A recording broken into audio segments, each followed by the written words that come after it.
இது இப்போ வந்து இந்த ஏஐ டெக்னாலஜி பற்றி காலேஜஸ்லேயே கோர்சஸ் தனியாக இருக்குதா இல்லை? காலேஜஸ் இல்லை, இப்போ வந்து கவர்மெண்ட் வந்து இப்போ ஸ்கூல்லேயே வந்து நிறைய வந்து இப்போ சொல்ல ஆரம்பிச்சிட்டாங்க. இப்போ நிறைய காலேஜஸ் நான் போகிறேன், காலேஜஸ் 4th இயர் கம்ப்ளீட் பண்ண போகிறாங்க. பட் ஸ்டில் அவங்களுக்கு வந்து ஏஐனா என்னன்னு தெரியல, அதுக்கு பின்னாடி இருக்க பேசிக்ஸ் என்னன்னு தெரியல. அப்படி இருக்கிறப்ப வெளியில் வந்துட்டு அவங்க ஜாப் தேடுறப்ப திரைக்கதையை வசனம் எழுதுறவங்களுக்கு ஒரு பயம் வர ஆரம்பிச்சிருச்சு. நான் என்ன கண்டென்ட் கேட்டாலும் அதை எழுதி கொடுத்துருது. இப்போ அனிருத்தே சொன்னார் இல்லையா, அவர் பாட்டு எழுதுறதுக்கு வந்து பாட்டு மியூசிக் போடுறதுக்கு இது பண்ணுறதுக்கு ChatGPT ஹெல்ப் நான் எடுத்துக்கிட்டேன் அப்படின்னு சொன்னார். ஸோ இதெல்லாம் அவங்களுக்கு வந்து ஒரு இது வந்து நிறைய பேர் வந்து தப்பாக வந்து படிச்சுக்கிட்டு இருக்காங்க. டேரெக்டாக எல்லோரும் போயிட்டு நான் வந்து ChatGPT மாதிரி ஒரு சேட்பாட் நான் பில்ட் பண்ணுறேன் அப்படின்னு சொல்லிட்டு போயிட்டு பில்ட் பண்ண ஆரம்பிக்கிறாங்க, விச் இஸ் ராங்.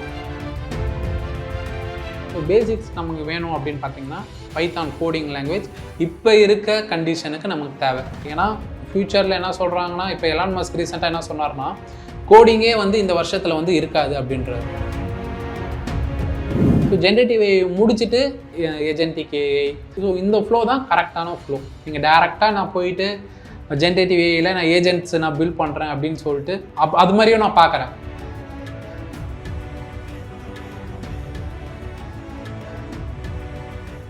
ஓகே, இப்போது மெடிக்கல் ஃபீல்டை பொறுத்த வரைக்கும் ஏஐ அப்படின்றது பயங்கரமான ஒரு ரோல் பண்ணிகிட்ருக்குன்னு சொல்லலாம்.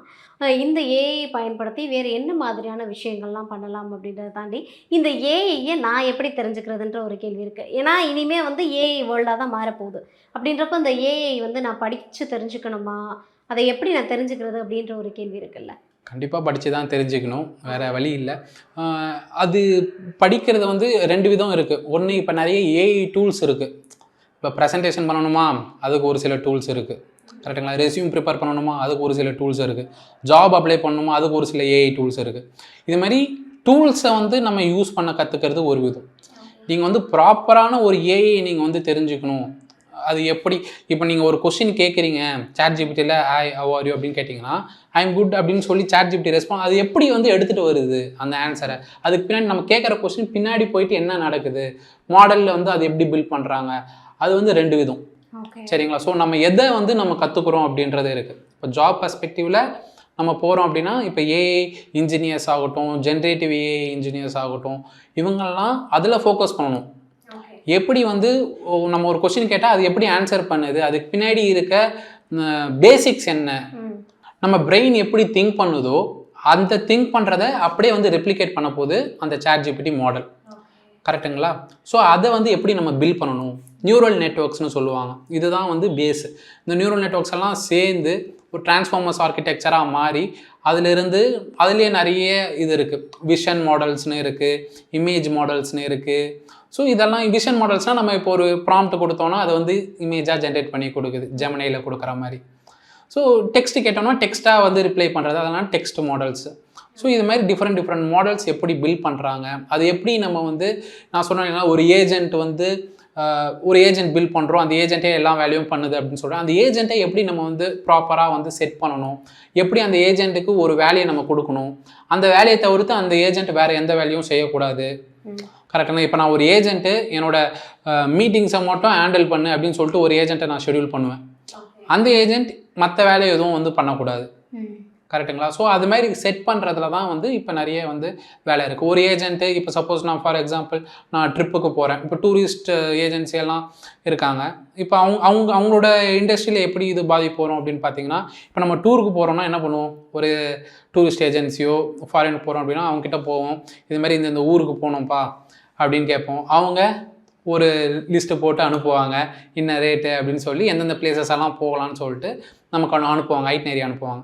பட் அதே இது இப்போ நான் போயிட்டு ஒரு ஏஜென்ட் கிட்ட நான் கொடுக்குறேன் அப்படின்னா, அந்த ஏஜென்ட்டே என்ன பண்ணுன்னா போயிட்டு சர்ச் பண்ணும், எந்த இடத்துக்கு போகலாம், இந்த இடத்துல இந்த கிளைமேட் எப்படி இருக்கும், மழை பெய்யறதுக்கு வாய்ப்பு இருக்கா இல்லையா, வாய்ப்பு இருந்தால் வேறு என்ன பிளேசஸ் வந்து சஜஸ்ட் பண்ணி அந்த இடத்துல அன்னைக்கு ஹோட்டலில் என்ன ரேட்டில் இருக்குது, நம்ம ஃப்ளைட்லேருந்து எத்தனை மணிக்கு போவோம், போயிட்டு இறங்கி அங்கேருந்து நம்ம எப்படி போகிறது. ஸோ இதுமாரி ப்ராப்பராக அது வந்து பிளான் பண்ணி நமக்கு அது புக்கும் பண்ணிடும்னு வச்சுக்கோங்களேன் இப்போ நெக்ஸ்ட் லெவலில். ஸோ இதெல்லாம் வந்து ஆட்டோமேட்டிக்காக நடந்துடாது. இதுக்கெல்லாம் ஒரு செட்டப் வந்து நம்ம பண்ணணும். பின்னாடி யாராவது பின்னாடி பார்த்தா அவ்வளோ பின்னாடி இருந்து செட்டப் பண்ணாதான் அது வந்து ஒர்க் ஆகும் இல்லையா? ஸோ அது மாதிரி நம்ம கற்றுக்கிட்டப்ப இது மாதிரியெல்லாம் நம்ம வந்து செட்டப் பண்ணலாம். ஓகே. இப்போ வந்து நீங்கள் சொன்னீங்கல்ல, ஒரு டூர் போகிறதுக்கு ஒரு பெர்ஃபெக்ட் பிளான் கொடுக்குது அப்படின்னு. எனக்கு தெரிஞ்ச நண்பர் ஒருத்தர் என்ன சொல்லுவாருன்னா, இப்போ உங்களுடைய ஃபேமிலி நீங்கள் வாங்குற சம்பளத்தை வச்சு ஜேட்ஜிபி கிட்ட கொடுத்தீங்கன்னா உங்களுக்கு எவ்வளோ கடன் இருக்குது, நீங்கள் எப்படி பிளான் பண்ணலாம் அப்படின்றதையுமே அது கொடுத்துரும் அப்படின்னு. கண்டிப்பாக. இப்போ யூஎஸில் ஒருத்தர் அவரோட 10 கோடி கடனை சாட்ஜிபிடி யூஸ் பண்ணி அடைச்சிருக்காரு. அதாவது அது சொல்கிற பிளான், அது வந்து காசு கொடுக்க போகிறது இல்லை நமக்கு. கரெக்டுங்களா? அது வந்து ப்ராப்பரான ஃபினான்ஷியல் பிளானிங் வந்து இன்னும் கொஞ்சம் பெட்டராக வந்து சஜஸ்ட் பண்ணும். ஓகேவா? அதான் எல்லாரோட ரோலும் அது வந்து ப்ளே பண்ணும். ஃபினான்ஷியல் பிளானிங்காக எந்த இடத்துல வந்து நம்ம அதிகமாக செலவு பண்ணுறோம் அப்படின்றத அனலைஸ் பண்ணும். அனலைஸ் பண்ணி ஓகே நீங்கள் இந்த இடத்துல இதை நீ கட் பண்ணு, ஸோ இவ்வளோ வந்து நீ சேவ் பண்ண போகிற, இதை எடுத்துகிட்டு போயிட்டு இதில் போடு, இல்லை வேறு எதுலையாச்சும் நீ இன்வெஸ்ட் பண்ணு அப்படின்றதுலையும் வந்து ஏஐ வந்து ஒரு மெயின் ரோல் வந்து ப்ளே பண்ணும்.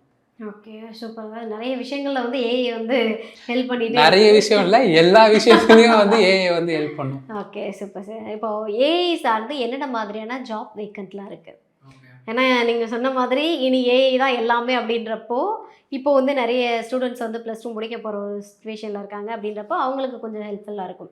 ஸோ ஏஐ சார்ந்து என்னென்ன மாதிரியான ஜாப்ஸ்லாம் இருக்குது? ஓகே, டு ஸ்டார்ட் வித் இப்போ கரண்ட் ட்ரெண்டிங்கில் இருக்கிறது பார்த்தீங்கன்னா ஜென்ரேட்டிவ் ஏஐ இன்ஜினியர். சரிங்களா? அதுதான் இப்போ வந்து ட்ரெண்டிங்கில் இருக்குது. அதாவது ஒரே வேலை தான், வேலை பண்ணுறது ஒன்று தான், ஆனால் ரோல்ஸ் வந்து டிஃப்ரெண்ட்டாக இருக்கும்னு வச்சுக்கோங்களேன். வேறு பேர். ஓகே, இப்போ ப்ராம்ப்ட் இன்ஜினியர்ஸ்னு சொல்லுவோம், எல்எல்எம் இன்ஜினியர்ஸ்னு சொல்லுவோம். ஓகே, ஒரு சில கம்பெனிஸில் டேட்டா சயின்டிஸ்டே வந்து இந்த வேலையெல்லாம் பார்ப்பாங்க. ஸோ இதுக்கு ஃபவுண்டேஷன் எல்லாமே சேம் தான், ஆனால் பேர் வேறு. ஓகே, ஆனால் பண்ண போகிற வேலை இந்த மாடல்ஸை பில்ட் பண்ணுறது, ஒர்க் ஃப்ளோ செட் பண்ணுறது, அது யூஸ் கேஸ்க்கு ஏற்ற மாதிரி, கம்பெனிக்கு ஏற்ற மாதிரி, பிஸ்னஸ்க்கு ஏற்ற மாதிரி நம்ம மாற்றிக்கிட்டே இருக்கும். இது இப்போ வந்து இந்த ஏஐ டெக்னாலஜி பற்றி காலேஜஸ்லேயே கோர்சஸ் தனியாக இருக்குதா? இல்லை காலேஜஸ் இல்லை, இப்போ வந்து கவர்மெண்ட் வந்து இப்போ ஸ்கூல்லேயே வந்து நிறைய வந்து இப்போ சொல்ல ஆரம்பிச்சிட்டாங்க. ஸோ காலேஜஸ்லேயும் வந்து இருக்குது நிறைய. இப்போ நான் முதல்வன் திட்டம் அது மாதிரி வந்து எடுத்துகிட்டு போயிட்டு சேர்த்துட்ருக்காங்க. ஏஐ ப்ரோக்ராம் தனியாக வந்து கண்டக்ட் பண்ணுறாங்க. நிறைய இனிஷியேட்டிவ்ஸ் எடுத்துகிட்டு இருக்காங்க. பட் ஸ்டில் இன்னும் வந்து அந்த அவேர்னஸ் வந்து பசங்கிட்ட இல்லை. அந்த ஏஐனால் நம்ம இன்னும் அவங்க வந்து காலேஜ் இப்போ நிறைய காலேஜஸ்க்கு நான் போகிறேன், காலேஜஸ் 4th இயர் கம்ப்ளீட் பண்ண போகிறாங்க. பட் ஸ்டில் அவங்களுக்கு வந்து ஏஐனா என்னன்னு தெரியல, அதுக்கு பின்னாடி இருக்க பேசிக்ஸ் என்னன்னு தெரியல. அப்படி இருக்கிறப்ப வெளியில் வந்துட்டு அவங்க ஜாப் தேடுறப்ப அவங்க வந்து கண்டிப்பாக இப்போ ஏற்கனவே வேலை கிடைக்க மாட்டேங்குது. இப்போ ஏஐ தெரிஞ்சாதான் வேலை, கண்டிப்பாக நீங்கள் எந்த டொமைனாக இருந்தாலும் ஏஐ தெரிஞ்சிருக்கணும் அப்படின்ற மாதிரி இருக்குது. ஸோ அதை தெரிஞ்சுக்கிட்டு நம்ம வந்து கற்றுக்கலாம் அப்படின்ற அவேர்னஸ் ஸ்டூடெண்ட்ஸ் கிட்ட ரொம்ப கம்மியாக இருக்குது அப்படின்றத நான் பார்க்குறேன். ஸோ ஸ்டூடெண்ட்ஸ் வந்து கண்டிப்பாக ஏஐ வந்து கற்றுக்கணும். அவங்க எது படித்தாலும் சரி, இசி, சிவில், மெக்கானிக்கல், எது படித்தாலும் சரி, ஏஐ இஸ் மஸ்ட். ஓகே, இப்போ ஏஐ கிட்ட இல்லாத ஒரு விஷயம் என்ன அப்படின்றப்போ எமோஷன் மட்டும்தான் இல்லை.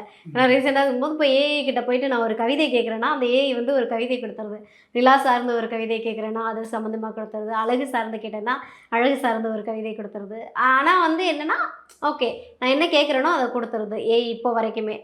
அப்படின்றப்போ இப்போது பின்னாடி இன்னொருத்தவங்களுக்கு அதில் ஒரு ரொம்ப பயம் இருக்குது அப்படின்னா, திரைக்கதையை வசனம் எழுதுறவங்களுக்கு ஒரு பயம் வர ஆரம்பிச்சிருச்சு. என்ன அப்படின்னா அது நான் என்ன கண்டென்ட் கேட்டாலும் அதை எழுதி கொடுத்துருது. அப்படின்றப்போ திரைக்கதை எழுதுறவங்களுக்குலாம் இனிமேல் வேலை இருக்குமான்னு கேட்டால் அது ஒரு பயம் இருக்குல்ல. இப்போ அனிருத்தே சொன்னார் இல்லையா, அவர் பாட்டு எழுதுறதுக்கு வந்து பாட்டு மியூசிக் போடுறதுக்கு இது பண்ணுறதுக்கு சாட்ஜிபிடி ஹெல்ப் நான் எடுத்துக்கிட்டேன் அப்படின்னு சொன்னார். ஸோ இதெல்லாம் அவங்களுக்கு வந்து ஒரு ஹெல்ப்ஃபுல் அசிஸ்டண்ட்டாக தான் இருக்கும். ஸோ என்னதான் இருந்தாலும் நம்ம ஹியூமன் திங்கிங்கு டிஃப்ரெண்ட்டு தான், ஏஐ திங்கிங் டிஃப்ரெண்ட்டு தான். நம்ம ஒரு சுச்சுவேஷனை நம்ம எப்படி அதை இன்ட்ரெஸ்டிங்காக எடுத்துகிட்டு போகலாம் அப்படின்றத நம்ம ஹியூமன் லெவல் திங்கிங் கண்டிப்பாக அது தேவை தான். அதுக்கு இன்னும் எக்ஸ்ட்ராவாக இது வந்து ஹெல்ப்ஃபுல்லாக இருக்கும். ஸ்டோரி கேட்டால் ஸ்டோரி கொடுக்கும். அதை ப்ரொஜெக்ட் பண்ணுற விதம் அப்படின்றது மனிதனுடைய கையில் தான். கண்டிப்பாக. ஸோ ஏஐ அப்படின்றது வந்து சேஃபான மெத்தட் தான், நம்ம யூஸ் பண்ணுறதை பொறுத்து. இப்போது நீங்கள் சொன்னீங்க ஏஐ தான் எல்லாமே நம்ம சொல்லிட்டோம், அதில் என்ன ஜாப் இருக்குது அப்படின்றதும் சொல்லிட்டீங்க. இப்போ நிறைய பேருக்கு இந்த ஏஐ நான் எப்படி படிக்கணும், எப்படி தெரிஞ்சுக்கிறதுன்ற ஒரு கேள்வி இருக்கும்ல. ஏன்னா நிறைய பேர் என்ன சொல்கிறாங்கன்னா, நீங்கள் மொபைல் யூஸ் பண்ணுற மாதிரி ஏஐயும் யூஸ் பண்ணிக்கோங்க. ஏன்னா சாட்ஜிபிடி அப்புறம் ஜெமினி இதெல்லாமே வந்து ரொம்ப நார்மலாக நாங்கள் யூஸ் பண்ண ஆரம்பிச்சிட்டோம் அப்படின்றப்போ அந்த ஏஐவே நான் படிக்கணும்னா அதுக்கான மெத்தட்ஸ் என்ன இருக்குது அப்படின்ற ஒரு கேள்வி. ஓகே. ஸோ இது வந்து நிறைய பேர் வந்து இப்போ தப்பாக வந்து படிச்சுக்கிட்டு இருக்காங்க. சரிங்களா? ஸ்டார்டிங்லேயே இப்போ வந்து ஜென்ரேட்டிவ் பூமில் இருக்கிறதுனால டேரெக்டாக எல்லாரும் போயிட்டு நான் வந்து சாட் ஜிபிடி மாதிரி ஒரு சேட் பாட் நான் பில்ட் பண்ணுறேன் அப்படின்னு சொல்லிட்டு போயிட்டு பில்ட் பண்ண ஆரம்பிக்கிறாங்க. Which is wrong. ஸோ அவங்க ஸ்டார்டிங் பேசிக்ஸில் நம்ம ஸ்ட்ராங்காக இருந்தால் தான் நம்ம போயிட்டு அதெல்லாம் வந்து பண்ண முடியும். ஸோ பேசிக்ஸ் நமக்கு வேணும் அப்படின்னு பார்த்தீங்கன்னா பைத்தான் கோடிங் லாங்குவேஜ் இப்போ இருக்க கண்டிஷனுக்கு நமக்கு தேவை. சரிங்களா? ஏன்னா ஃப்யூச்சரில் என்ன சொல்கிறாங்கன்னா இப்போ எலான் மஸ்க் ரீசெண்டாக என்ன சொன்னார்னா கோடிங்கே வந்து இந்த வருஷத்தில் வந்து இருக்காது அப்படின்றாரு. கோடிங் பண்ணுற வேலையே வந்து இருக்காது, இந்த வருஷத்தோட அதுவே வந்து கம்ப்ளீட்டாக சேஞ்ச் ஆகும் அப்படின்றாங்க. ஸோ இப்போ இருக்க கண்டிஷனுக்கு மார்க்கெட்டுக்கு பைத்தான் நெசசரி, கண்டிப்பாக வேணும். அது முடிச்சுட்டு மிஷின் லேர்னிங் கான்செப்ட் இருக்குது. ஸோ மிஷின் லேர்னிங் வந்து நம்ம படிக்கணும். அதை முடிச்சுட்டு டீப் லேர்னிங், இங்கே தான் வந்து மெயினே. நியூரல் நெட்வொர்க்ஸ்னு ஒரு கான்செப்ட் இருக்குது, அதை வந்து நம்ம கிளியராக அண்டர்ஸ்டாண்ட் பண்ணிக்கணும். ஸோ இதை அண்டர்ஸ்டாண்ட் பண்ணிக்கிட்டு next we need to go to generative AI. Deep லேர்னிங்கில் நம்ம பேசிக் முடிச்சுட்டு தான் ஜென்ரேட்டிவ் ஏஐக்கு போகணும். ஸோ ஜென்ரேட்டிவ் ஏஐ முடிச்சுட்டு அதுலேருந்து அப்படியே ஃப்ளோ கண்டினியூ ஆகும்னு வச்சுக்கோங்களேன். ஏஜென்டிக் ஏஐ இதெல்லாம் ஒரு ஏஜென்ட்ஸ் எப்படி பில்ட் பண்ணுறது அதெல்லாம் வந்து இந்த ஃப்ளோ தான் கரெக்டான ஃப்ளோ இப்போதைக்கு. நீங்கள் டேரெக்டாக நான் போயிட்டு ஜென்ரேட்டிவ் ஏஐயில் நான் ஏஜென்ட்ஸ் நான் பில்ட் பண்ணுறேன் அப்படின்னு சொல்லிட்டு அது மாதிரியும் நான் பார்க்குறேன். ஸோ அவங்க பண்ணிடுறாங்க. ஆனால் அதுக்கு பின்னாடி நான் கொஸ்டின் கேட்குறேன் அப்படின்னா அவங்களுக்கு சொல்ல தெரியல. ஏன் இந்த மாடல் இப்படி பண்ணுது, அதுக்கு பின்னாடி என்ன இருக்குது, இதை எப்படி நீ வந்து ஆப்டிமைஸ் பண்ணுவ அப்படின்னு நம்ம வந்து இப்போது நம்ம ஒரு விஷயத்தை நம்ம பண்ணுறோம் அப்படின்னா ஒரு பிஸ்னஸு கேட்குறாங்கன்னா அவங்க கஸ்டமைஸ்டாக கேட்பாங்க, நம்ம ஜென்ரலைஸ்டாக பண்ணக்கூடாது. ஸோ அந்த கஸ்டமைசேஷன் வந்து நமக்கு பேசிக்ஸில் தான் வரும். அதை தெரிஞ்சிருந்தால் தான் நம்ம இது பக்காவாக நம்ம வந்து பண்ண முடியும். ஸோ அந்த இது வந்து பேசிக்ஸ் இந்த ஃப்ளோவில் போனாங்கன்னா கரெக்டாக அவங்க லாங் டேர்ம் சஸ்டெயின் பண்ண முடியும். ஜாப்லேயும் ஆகட்டும், அவங்க லைஃப்லேயும் ஆகட்டும், ஏன்னா எந்த ஒரு பயமும் இருக்க வேணாம்னு வச்சுக்கோங்களேன். ஸோ அதை ஸ்மூத்தாக வந்து ட்ராவல் போகும். Okay, super. ஏஐ பற்றி நிறைய விஷயங்கள் சொல்லியிருக்கீங்க. ஃபைனலாக உங்களோட பார்வையில் ஏஐ அப்படின்ற விஷயத்தை எப்படி பயன்படுத்தலாம்? ஓகே, இப்போ ஏஐ வந்து கண்டிப்பாக எல்லாரும் வந்து யூஸ் பண்ண ஆரம்பிக்கணும். அவங்க ரெகுலர் டே டு டே ஒர்க்கில் இருந்து அவங்க எந்த ஒர்க்காக பண்ணியிருந்தாலும் சரி அவங்க ஏஐ யூஸ் பண்ண கற்றுக்கணும். ஃபஸ்ட்டு கற்றுக்கிட்டு அவங்க ஒரு சிலருக்கு வந்து இது மாதிரி டெக்னிக்கல் டேர்ம்ஸ் வந்து தெரிஞ்சிருக்கணும் அவசியம். ஒரு சிலருக்கு அந்த ஏஐ டூல்ஸை யூஸ் பண்ணுற தெரிஞ்சிருக்கணும். ஒரு சிலருக்கு அவங்க ஏஐ ப்ராடக்ட்ஸ் நிறைய ப்ராடக்ட்ஸ் இருக்குது, அதை அவங்க பிஸ்னஸில் இன்டிகிரேட் பண்ணி ஒர்க் பண்ண தெரிஞ்சிருக்கணும். ஸோ இதுமாரி அவங்க இன்டிகிரேட் பண்ணி அவங்களோட ஒர்க்கை எஃபிஷியண்ட்டாக சீக்கிரமாக சக்ஸஸ்ஃபுல்லாக பண்ணுறதுக்கு இதை வந்து இன்க்ளூட் பண்ணிக்கோங்க அப்படின்னு நான் சொல்லுவேன். Okay, super sir, super. AI சார்ந்த நிறைய விஷயங்கள் வந்து ஏன்னா எனக்கே வந்து பர்சனலாக நிறைய டவுட்ஸ் இருந்தது. இப்போ ஒரு சூப்பர் கிளாரிட்டி கொடுத்துருக்கீங்க AI sir. Thank you so much. நன்றி, தேங்க்யூ ஸோ மச்.